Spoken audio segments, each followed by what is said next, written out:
11 जनवरी 2024 को एक बच्चा रोते हुए स्कूल से घर आता है और अपनी मम्मी को कहता है कि मुझे बहुत दर्द हो रहा है, मुझे सीनियर्स ने बहुत मारा। उसका यह दर्द दिन पर दिन बढ़ता ही जा रहा था। चुप हो जा बेटा दवाई खाई है ना तूने अभी? बहुत दर्द हो रहा है।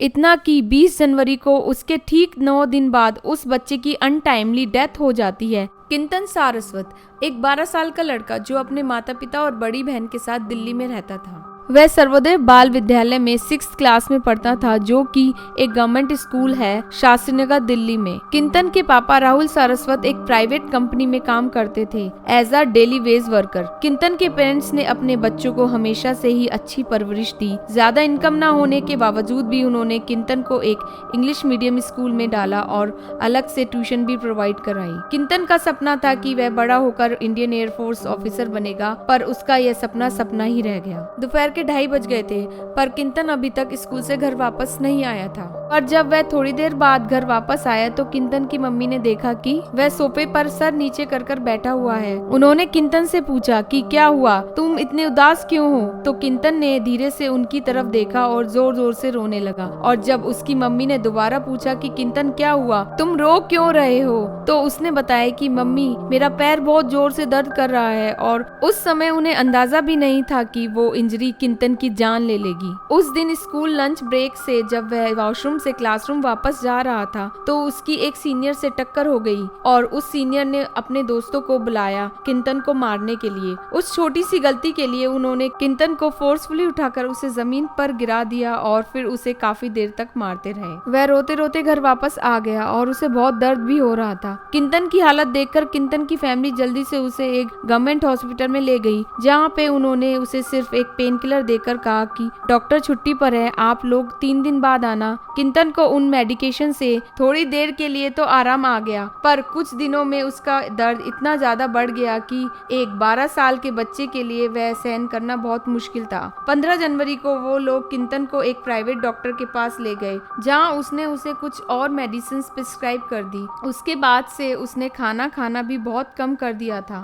20 जनवरी को तो वो इतना बीमार हो गया कि उसके घर वाले उसे दोबारा उसी गवर्नमेंट हॉस्पिटल में ले गए। हॉस्पिटल में डॉक्टर्स ने उसे ट्रीट किया, उसे ड्रिप चढ़ाई। इनिशियली किंतन को एक बार तो आराम आया और उसे 9 दिन में पहली बार भूख लगी। वो लोग उसके लिए खाना बनाकर उसे देने के लिए ही जा रहे थे कि अनफॉर्चुनेटली किंतन की डेथ हो गई। एक 12 साल का लड़का 9 दिन तक उस दर्द से लड़ता रहा, बट अनफॉर्चुनेटली अंत में हार गया।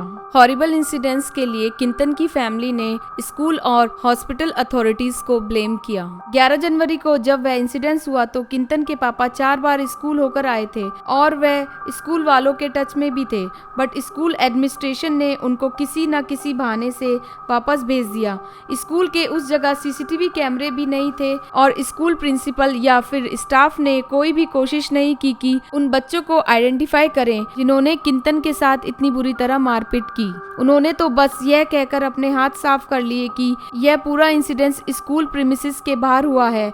किंतन के पेरेंट्स ने उस हॉस्पिटल के स्टाफ को भी एक्यूज किया है कि जरूरत के टाइम पे उन्होंने किंतन को सही मेडिकल केयर प्रोवाइड नहीं की। इस मैटर पर हॉस्पिटल सुप्रिटेंडेंट ने कहा कि पेशेंट 11 जनवरी को पहली बार हॉस्पिटल आया था और उस टाइम उसकी कंडीशन बिल्कुल भी सीवियर नहीं थी। उन्होंने उसका एक्सरे भी लिया और कुछ पेन किलर दे दी और उन्होंने उसे यह भी कहा था कि कुछ दिनों बाद वापस आना, बट वह सीधा 30 जनवरी को आए जब किंतन की हालत बहुत क्रिटिकल हो गई थी। तब उसे फिजिशियन, पीडियाट्रिशियन और ऑर्थोपेडिक्स डॉक्टर्स ने देखा, बट उस स्टेज पर वह उसे बचा नहीं पाए। इस स्टेटमेंट में उन्होंने 11 जनवरी को उस हॉस्पिटल में ऑर्थोपेडिक्स डॉक्टर्स के 3 दिन की लीव पर होने का कोई भी जिक्र नहीं किया। अभी तक इस केस पर कोई भी और इन्फॉर्मेशन नहीं आई है और उन सीनियर्स पर भी कोई इन्फॉर्मेशन प्रोवाइड नहीं की गई है। स्कूल वालों और हॉस्पिटल वालों ने तो अपनी सफाई दे दी, पर एक माँ बाप ने तो अपना बच्चा खो दिया। 2 बजे आ जाता था, उस दिन वो 2 से 2:30 बजे के बीच में आया था।